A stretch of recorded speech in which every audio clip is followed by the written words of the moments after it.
If you are preparing a medical device submission for FDA 510(k) clearance, one critical component that can make or break your submission is the risk management table.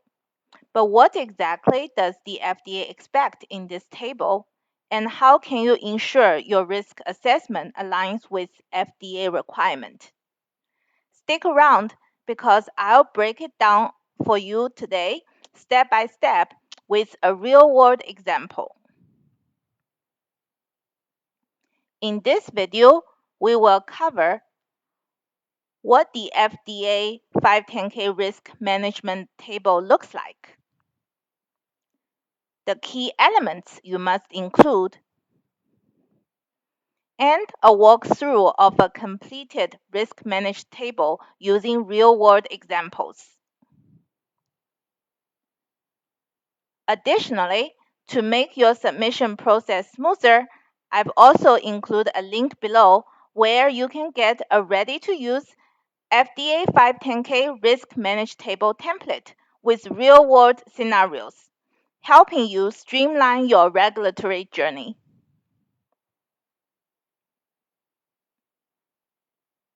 What is the 510(k) risk management table? The FDA 510(k) risk managed table is a structured way to document potential hazards associated with your medical device. It helps the FDA determine whether you are adequately assessed and mitigated risks before your device reaches the market. This table is based on ISO 14971, the internationally recognized standard for medical device risk management. If your risk assessment doesn't follow the standard, your submission may face delays or worse, rejection. Now, let's break down the key components of the risk managed table.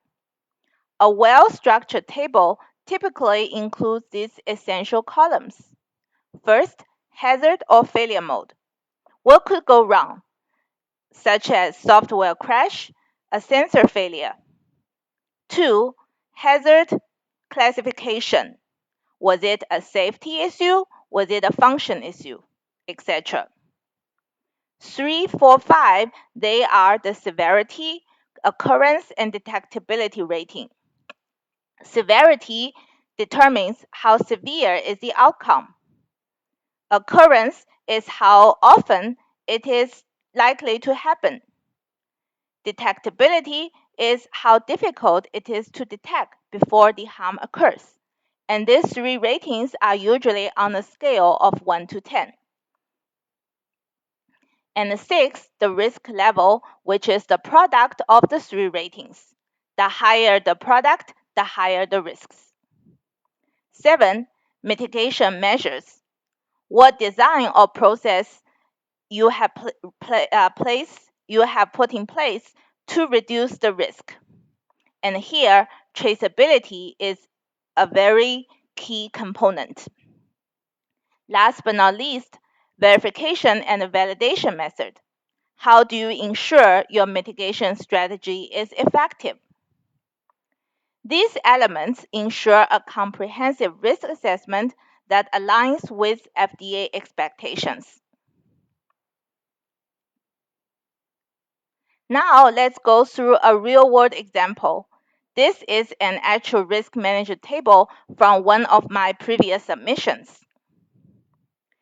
And here I put two risk ID examples. FMEA stands for Failure Mode Effective Analysis. And one of the failure mode we put in the table is software changes disk usage on CT host computer. We determine it's a functional situation, and we give its severity, occurrence, and detectability number. And here, the two columns are the most important, are the minimization strategy and the traceability action. The minimization strategy is either you put some check in place or you put some strategies in place. For example, here for the FMEA number 3, our minimization strategy is following. Capture a requirement and verify that software should not change host computer disk usage more than 0 bytes when the software is running. And the traceability here is because here we say we need to capture a requirement, and the requirement is actually captured in the design document. And we say we will have a requirement put in place, and with this requirement, we also perform a validation and a verification test to make sure this is true. And the second FMEA mode is software reads the incorrect CTDI information or doesn't read CTDI information from host because the software intends to read a number from the host computer. The classification is also function, and we gave it severity, occurrence, and detectability issue. We have a lower detectability number because it's easy to detect, because the user can compare the number the software reads versus the number displayed on the host computer. And our minimization strategy for this failure mode is capture a requirement and verify that software alerts the user to input CTDI manually if it doesn't read its numerical values. And the traceability is we put this requirement in the design document and we trace it with our verification and validation documents.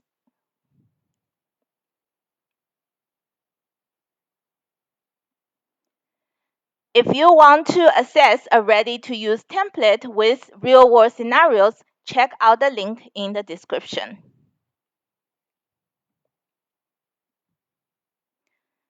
So to sum up, your FDA 510K risk management table is one of the most crucial documents in your submission.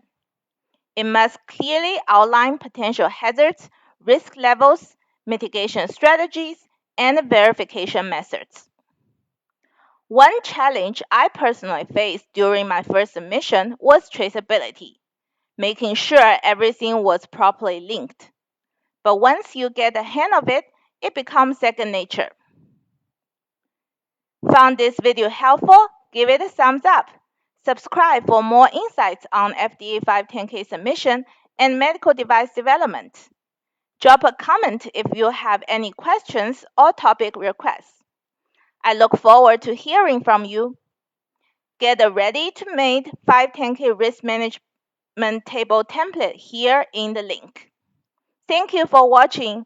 See you next time. Bye.